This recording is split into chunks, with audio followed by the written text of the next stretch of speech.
Hey everybody, welcome to this episode of Best Practices for the Ultimate Achiever Club UAC podcast. And again, we're kind of keeping on this theme of the top 20 most influential chiropractors. And one of our nominees last year and this year is Dr. Matt Loop, also a longtime UAC member. Matt's really keeping on the cutting edge of what your practice needs to be doing or your brand related to AI, best practices.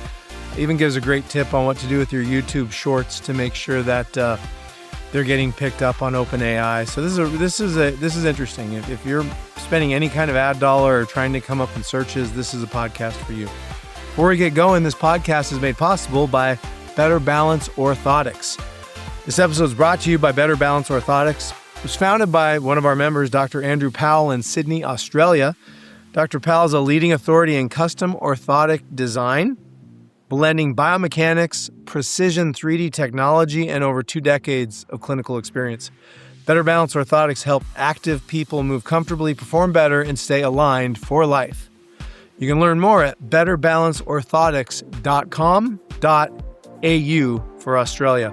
Great product. Check them out. Let's jump into the episode.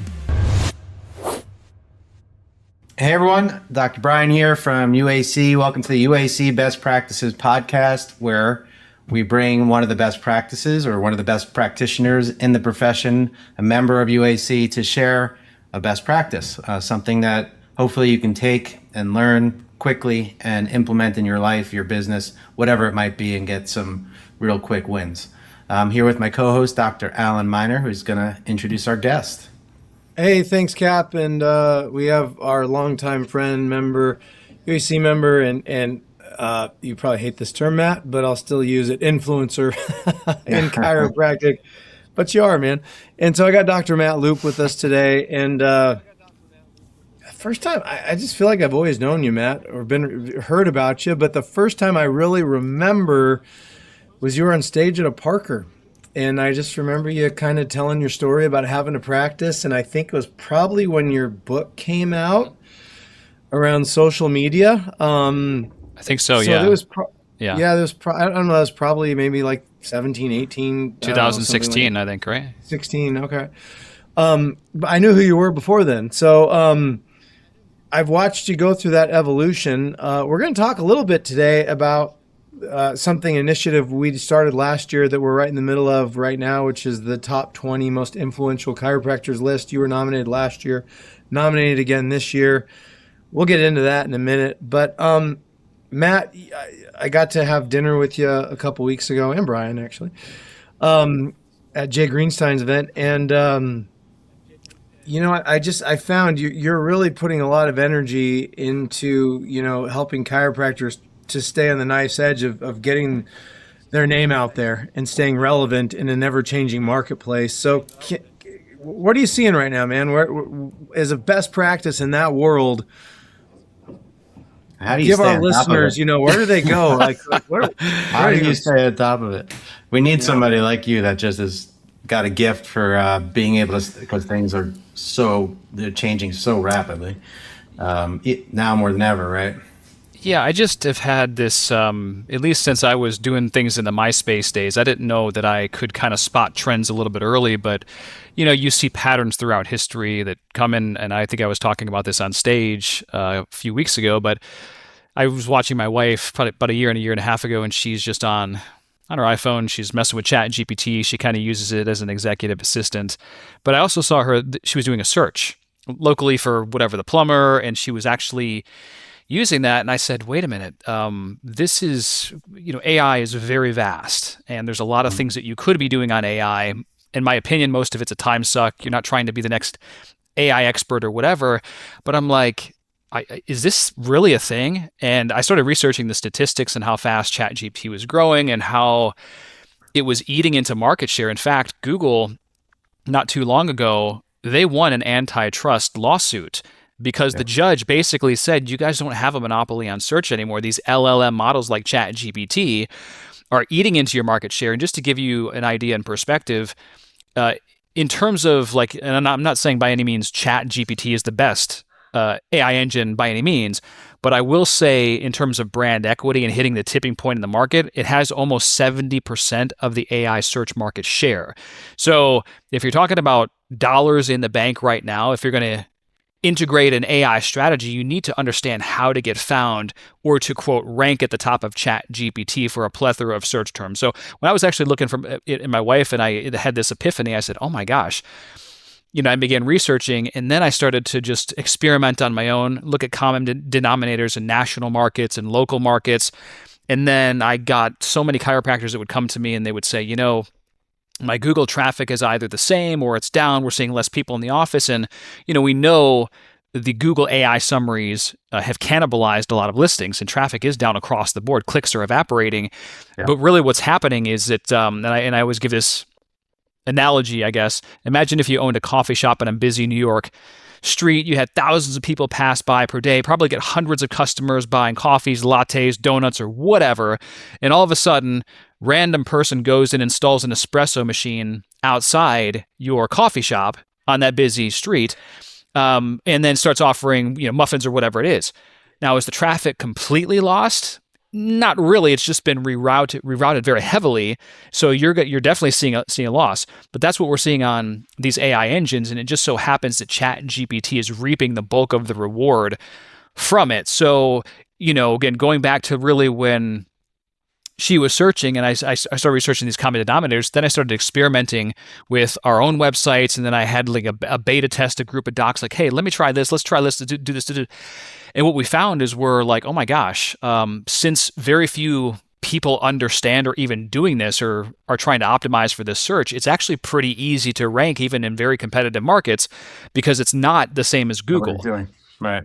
Some docs are like, well, I'll just do SEO or have my company take care of that. It's not the same. There are some common denominators, but there are big differences. And so, long story short, like that trend really came on hard, and I just happened to be right there, and then start helping docs and launched a program and course, and then it just kind of spawned from there. That's awesome. Where do I guess in my mind, I segment this into three things. If you're a chiropractor and you want to spend money or just be online, you've got Meta and Meta ads, you've got Google and Google ads, and let's not talk organic website even in SEO. Let's just keep it there. And then there's this outlier of AI. And I'd love you to break this down, because right now I think it's not really easy to put ads, but you can at least show at the top of searches on different AI engines. But my hope is pretty, we spend a lot of money on Facebook, but I've always realized we're trying to, get somebody's attention when they're not on there to look for a chiropractor, versus our Google search. It's high intent, and we see the results of that. The show rates are better. The conversion rates are remarkably better. And my hope is AI is in that same ballpark. And maybe, for me, I don't really see us moving money away from Google.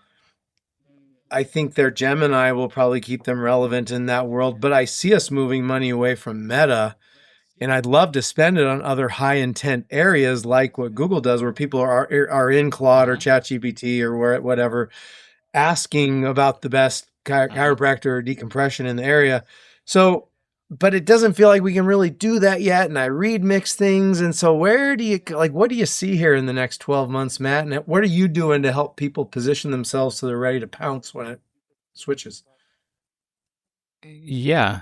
Well, I don't know if you saw the study in Forbes. This was probably a few months ago, where they analyzed, thousands, I don't remember how many thousands of searchers and whatnot. And they looked at the intent. You talked about intent.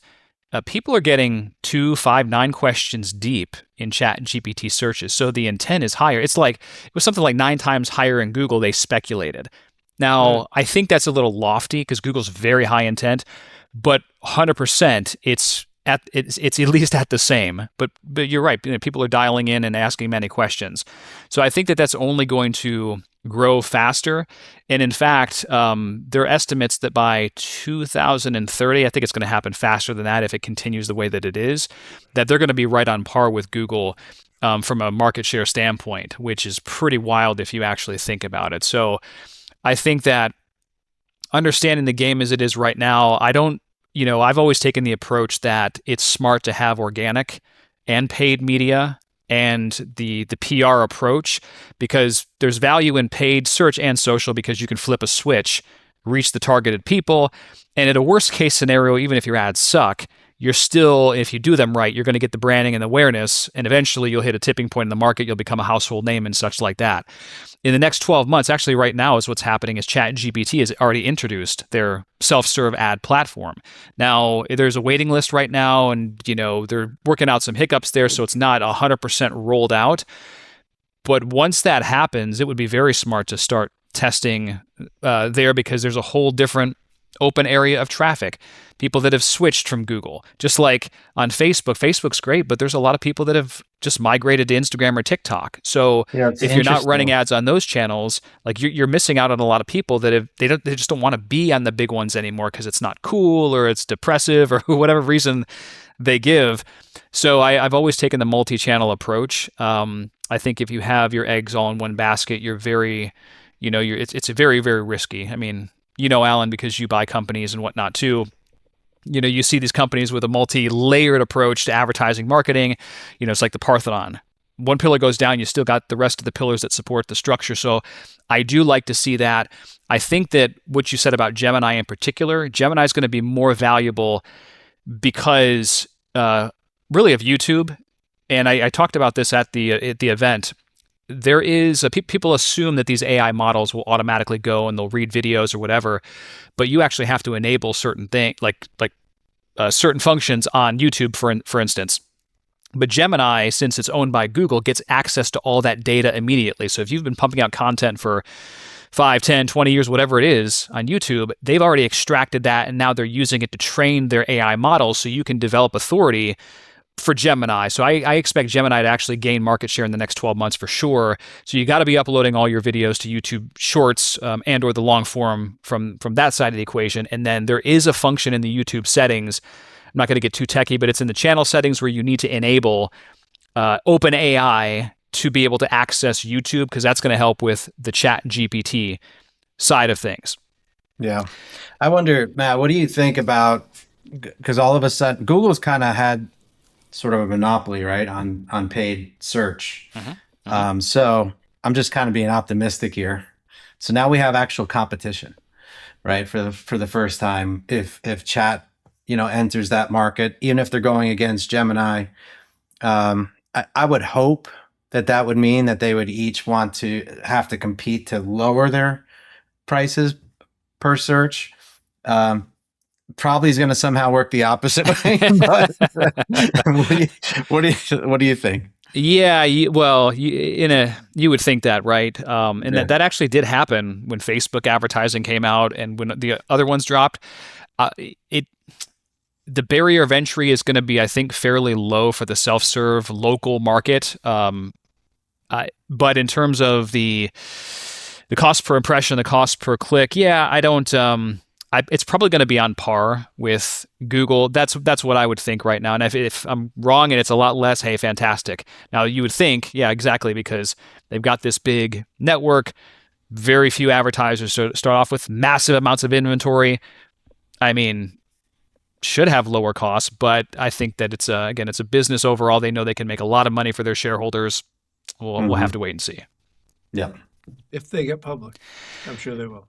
But in terms of something that the average doc can do right now, the average doc, if you're thinking like, okay, well, how can I position myself to rank high and or to gain market share, to be found, be the only logical choice by AI, you got to realize that these engines, they don't necessarily rank websites. They rank your brand, your entity, who you are, the authority that you possess. So this is where conventional media actually becomes more important and relevant again, and recency of content. So yeah, if you're blogging regularly, that's extremely important. Getting reviews is important, but OpenAI / ChatGPT and Google are competitors, which is why they don't just pull Google reviews and stick them right there in the ChatGPT. So you got to get Facebook reviews, you got to get Yelp reviews, and these other channels that you have. And then it would be very wise to issue a press release if you're launching something, if you have an anniversary, if you're doing philanthropic events, so you can get into some media outlets. It's also wise to go back through your website and cite the appropriate sources, because the more you cite out to credible institutions, and agencies or whatever the mainstream credibility is, that reflects well on your site. So there's just a couple things that you need to consider, like almost immediately, in terms of AI. Yep. I appreciate the insights, Dr. Matt, always. So let's switch it over to a little bit and just dovetail this in with UAC. Um, One of the things that's unique about UAC is that I touched on earlier. We got people from every corner of the profession doing all kinds of different things, from constructing accident scenes as expert witnesses to running multi-clinics to coaching to we have software companies like Brian's with Clinic Mind, staffing companies like Hire Matchmakers. There's just a lot of people doing a lot, people from every corner of the profession, functional people, neurology focused people, subluxation centered docs. We've got pediatric docs, and it's unique. And it's the one room where I don't think anybody gives a fuck about where anybody's coming from. It's that everybody there has a passion. They're successful for what they do, and they've got an area of expertise. And so that was the logic that there's a bit of responsibility for us with nobody was really doing a top 20 list. And we wanted to be careful that it's not about like best or popular. This is who's influencing the profession. As Brian's been talking for the last 6 months, our profession's shrinking. It's atrophying. It's hard to justify the ROI of an education with the jobs that are waiting out there for new grads. And so the hope is, can we take something in UAC, which is a very diverse group with a lot of different ways of looking at this profession, and use the group. The UAC does not vote on that list. We start it, we use AI to add to it, and then you can write in your votes, and then we send that to the profession. So the whole profession votes on that. So, Matt, my question to you is, you've always been good at harnessing influence or credibility. I remember seeing pictures of you at Harvard speaking. I've seen pictures of you with celebrities. How do you look at something like this? An opportunity comes along. I think this year there's maybe 160, 180 chiropractors. Professional vote will end up with 20 that get it. What's your lens there landing on that list? And if you're in that top 20 list, how would you use that? Would you share I think that's the best question I can ask you, is because your brain's good at this stuff. What do you do with that to increase your brand, to increase your influence, to help your businesses?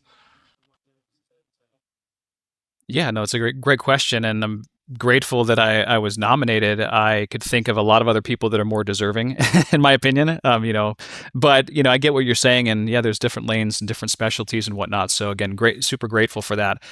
Any type of award or accolade by your peers in particular, it's a big deal. So I think that this is where some doctors will feature the stuff, but they don't. And I know they don't want to brag on themselves, but there are humble ways to brag without saying, "Hey, look at me, how great I am." Whether I spoke at Harvard or was on Sir Richard Branson's private island having lunch with him or whatever, there are just ways to tell stories around those subjects. So it doesn't seem like you're bragging, but people know instantly, whoa, that's a pretty big deal. Like, probably not like every other chiropractor out there. So with an award like this or any other prestigious award by your colleagues, number one, it would be smart to actually have a press release issued for this if you win or you're included or something, because again, that's media. Top 20 of the profession's influential doctors. You'd want to take this offline too in the practice. Obviously have an award plaque or something in the office, put it on your website, and on your stage introductions, there's you'd want to have that along with there. So again, as you're talking about your VIP, your highlight reel, that's going to be included in there. And then it's just a very easy lead-in, because people, when they see other doctors or celebrities or whoever that's been recognized by awards, it's just it's not something that a lot of doctors have, quite honestly. And so all these little notches in your credibility belt, I mean, I could think of 5 or 10 of them right off the bat. The testimonials, the celebrity social proof, the TV, the media, these awards and accolades, the lifestyle. I mean, there's like all these things that when you have all these notches in your credibility belt, best-selling book, when somebody's comparing you to X other doctor, you're the only logical choice because you've just built this perception that all the world's top paid, most recognized authors, speakers, and coaches have. TV personalities, they all have got these notches. So if you've got that, I can guarantee you the average doc locally doesn't have anywhere close to it. So again, featuring that online, offline from stage, but also putting together your own little credibility kit and package can make a big difference. It's awesome, man. I love it. Well said, Nice. Dr. Matt. Well, appreciate you, Dr. Matt. Thanks for coming on and sharing today, brother.